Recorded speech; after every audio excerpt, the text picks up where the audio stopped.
প্রথমে একটি প্রশ্ন দিয়ে আজকের ভিডিওটা শুরু করছি। আপনি কি আপনার চ্যানেলে কখনো কপিরাইট ক্লেম বা কপিরাইট স্ট্রাইকের সমস্যায় পড়েছেন? অর্থাৎ আপনার কোনো ভিডিওতে কি কপিরাইট স্ট্রাইক বা কপিরাইট ক্লেম পেয়েছেন এবং এর ফলে কি আপনাকে কখনো কোনো বড় সমস্যার সম্মুখীন হতে হয়েছে? আপনি কমেন্টে লিখে সেটি জানাতে পারেন। তো আপনারা নিশ্চয়ই বুঝেই গেছেন যে আজকের ভিডিওর টপিক হচ্ছে কপিরাইট ক্লেম এবং কপিরাইট স্ট্রাইক। কপিরাইট ক্লেম কি এবং কপিরাইট স্ট্রাইক কি এবং এই দুটোর মধ্যে যে বেসিক পার্থক্যটা আছে সেটা আমরা আজকে বুঝবো। যেমন একই সঙ্গে এটাও বুঝবো যে আমাদের চ্যানেলের উপরে বা ভিডিওর উপরে কপিরাইট ক্লেম বা কপিরাইট স্ট্রাইকের কি ধরনের প্রভাব থাকতে পারে। এই ধরনের ভুলের কারণে কি আমরা আমাদের চ্যানেলটাকে হারিয়ে বসতে পারি কিনা। কপিরাইট ক্লেমকে কিন্তু কন্টেন্ট আইডি ক্লেমও বলা যায়। কন্টেন্ট আইডি হচ্ছে ইউটিউব প্ল্যাটফর্মে fully automated digital rights management টুল, যার কাজই হচ্ছে ইউটিউব প্ল্যাটফর্মের যে ভিডিওগুলো আছে সেই ভিডিওগুলোকে স্ক্যান করা এবং স্ক্যান করে যিনি কপিরাইট হোল্ডার আছেন অর্থাৎ যিনি কপিরাইট সংরক্ষণ করেন তার ভিডিওর, যদি আমি আমার একটা ভিডিও ইউটিউবে আপলোড করি তাহলে সেই ভিডিওর অডিও বা ভিডিও ক্লিপ কিংবা মিউজিক যদি অন্য কেউ ব্যবহার করে থাকেন সেইটা আমাকে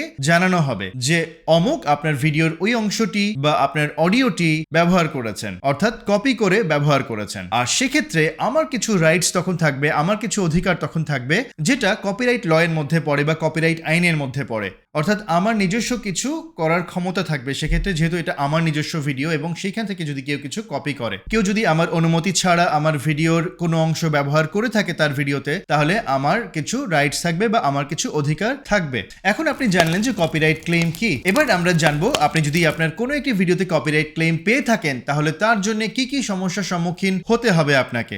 আপনার কোনো ভিডিওতে যদি আপনি কপিরাইট ক্লেম পেয়ে থাকেন তাহলে সেটা কিন্তু আপনার ইউটিউব চ্যানেলকে কোনোভাবে ক্ষতিগ্রস্ত করবে না, তার কোনো বাজে প্রভাব আপনার চ্যানেলে পড়বে না। যেমন কোনো নতুন কন্টেন্ট পোস্ট করা অর্থাৎ লং ফর্ম ভিডিও পোস্ট করা বা লাইভ স্ট্রিম পোস্ট করা কিংবা শর্টস পোস্ট করা, আপনি সবকিছুই পাবলিশ করতে পারবেন, তাতে আপনার কোনো চ্যানেলের ক্ষতি হবে না। এবং সেই সঙ্গে নতুন ইউটিউবাররা যে ভয়টি পেয়ে থাকেন যে তার চ্যানেলটি কি টার্মিনেট হয়ে যাবে কি না, আসলে সে ধরনের কোনো কিছু এখানে ঘটবে না। কিন্তু আপনি যদি কারো কন্টেন্টকে ব্যবহার করে থাকেন, সে যদি চায় অর্থাৎ যিনি কপিরাইট সংরক্ষণ করেন, যিনি কপিরাইট হোল্ডার অর্থাৎ যার ভিডিও থেকে আপনি কন্টেন্টটি কপি করেছেন, তিনি কিন্তু চাইলে আপনার সেই ভিডিওর উপরে অ্যাডভার্টাইজমেন্ট চালাতে পারেন এবং সেইখান থেকে যে রেভিনিউ আসবে সেটা তিনি নিয়ে যেতে পারবেন। অর্থাৎ এই ভিডিও থেকে আপনার যে ইনকামটি জেনারেট হচ্ছে সেটা উনি নিয়ে চলে যাবেন যিনি কপিরাইট হোল্ডার অর্থাৎ যার কন্টেন্ট থেকে আপনি কপি করেছেন। অর্থাৎ আমার কোনো একটি কন্টেন্ট বা আমার কোনো একটি ভিডিও যদি কেউ কপি করেন তাহলে আমি কিন্তু তার সেই ভিডিওতে অ্যাড চালাতে পারি এবং সেই অ্যাড থেকে যে রেভিনিউ জেনারেট হবে বা ইনকাম জেনারেট হবে সেটা কিন্তু আমি রেখে দিতে পারি। তাহলে তিনি কিন্তু সেই ভিডিও থেকে কিছু উপার্জন করতে পারছেন না।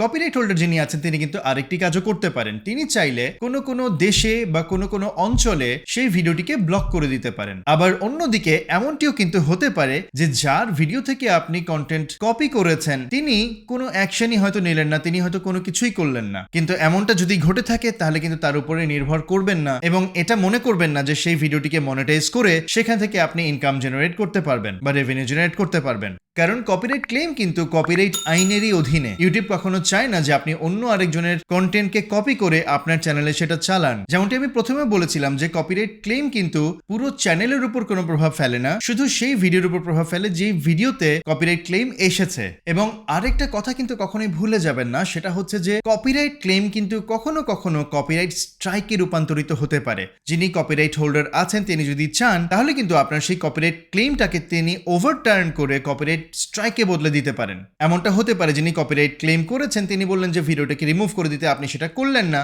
এবং একেবারে নেগলিজেন্সির সাথে নিলেন বিষয়টাকে। তো এমনটা হতে পারে যে তিনি রেগে গিয়ে পরে কপিরাইট স্ট্রাইকে দিয়ে দিলেন আপনাকে একটা। আবার কপিরাইট ক্লেমকে কিন্তু আপনি ভুলও প্রমাণ করতে পারেন যে এটা আপনার নিজস্ব কন্টেন্ট, এটা আপনি প্রমাণ করতে পারেন এবং যিনি কপিরাইট ক্লেমের দাবি করেছেন তিনি যে ভুল দাবি করছেন সেটি আপনি প্রুভ করতে পারেন, আর সেক্ষেত্রে কিন্তু আপনার কপিরাইট ক্লেমটা উঠে যাবে। এবার আমরা চলে আসবো কপিরাইট স্ট্রাইকে এবং আমরা দেখে নেব যে কপিরাইট ক্লেমের সঙ্গে কপিরাইট স্ট্রাইকের পার্থক্যগুলো কি কি। আপনার কোনো ভিডিওতে যদি কপিরাইট স্ট্রাইক আসে এবং সেটা সত্যি প্রমাণিত হয় তাহলে কিন্তু যিনি কপিরাইট হোল্ডার আছেন তিনি কিন্তু আপনাকে বলতে পারেন যে সেই ভিডিওটিকে ইউটিউব থেকে মুছে ফেলতে বা ডিলিট করে ফেলতে এবং সেটা আপনাকে সঙ্গে সঙ্গে করে ফেলতে হবে। তার অর্থ হচ্ছে আমরা কপিরাইট ক্লেমের ব্যাপারে যেমনটি জানলাম যে এটা চ্যানেলের উপর তেমন কোনো বিরূপ প্রভাব ফেলে না, শুধু ভিডিওর উপরের প্রভাব থাকে। কিন্তু কপিরাইট স্ট্রাইক কিন্তু আপনার চ্যানেলটাকেই সরাসরি প্রভাবিত করতে পারে, কারণ কপিরাইট হোল্ডার চাইলেই কিন্তু আপনি যে ভিডিওটা কপি করেছেন সেই কন্টেন্টটাকে ইউটিউব থেকে ডিলিট করিয়ে দিতে পারেন। কপিরাইট স্ট্রাইকের কারণে আপনি কিন্তু আপনার ইউটিউব ভিডিওগুলোকে আর মনিটাইজ করাতে পারবেন না।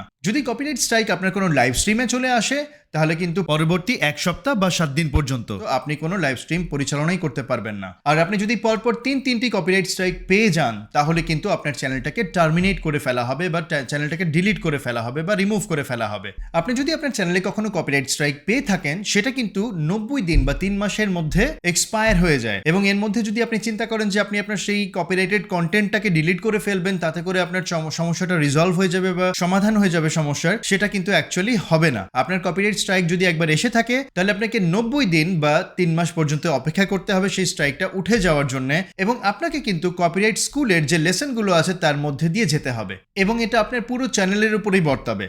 এবং 3টি স্ট্রাইক আসার পর যদি আপনার চ্যানেলটি টার্মিনেট হয়ে যায় বা রিমুভ করে ফেলে ইউটিউব বা ডিলিট করে ফেলে তাহলে কিন্তু আপনি আপনার সেই অ্যাকাউন্ট থেকে আর নতুন কোনো চ্যানেল বানাতে পারবেন না। তো মোটামুটি কপিরাইট ক্লেম এবং কপিরাইট স্ট্রাইকের মধ্যে যে ডিফারেন্সগুলো আছে বা যে পার্থক্যগুলো আছে সেগুলো আমি ব্যাখ্যা করলাম। আশা করি আপনারা কপিরাইট ল যেগুলো আছে সেগুলো মেনে চলবেন, সেগুলো বুঝে শুনে তারপরে ভিডিও আপলোড করবেন। আগে আপনি যদি ইউটিউব সম্পর্কে ভালোভাবে জেনে নেন যে কোন ধরনের কন্টেন্টগুলো আপনি চ্যানেলে মনিটাইজ করাতে পারবেন, কোনগুলো মনিটাইজ করাতে পারবেন না, এবং কোনগুলোতে আপনি স্ট্রাইক পেতে পারেন, সেটা কপিরাইট স্ট্রাইক হতে পারে, সেটা কমিউনিটি গাইডলাইন স্ট্রাইক হতে পারে, সেগুলো আপনারা ভালো করে জেনেই তবে কিন্তু ভিডিও তৈরি করার কাজে হাত দেবেন বা একটি ইউটিউব চ্যানেল খুলবেন। তাহলে পরবর্তীতে গিয়ে কোনো বিড়ম্বনায় পড়তে হবে না এবং আপনার 1 বছর 2 বছরের যে কাজ সেটা নষ্ট হবে না। আপনাদের যদি কপিরাইট ক্লেম বা কপিরাইট স্ট্রাইক নিয়ে কোনো ধরনের প্রশ্ন থাকে সেটি আপনি কমেন্ট সেকশনে লিখে জানাতে পারেন। আমি এরপরে কপিরাইট ক্লেম এবং কপিরাইট স্ট্রাইক নিয়ে আরো একটি বিস্তারিত ভিডিও নিয়ে আসবো। তো আশা করছি আপনারা সে পর্যন্ত সবাই খুব ভালো থাকবেন। দেখা হচ্ছে পরের কোনো ভিডিওতে।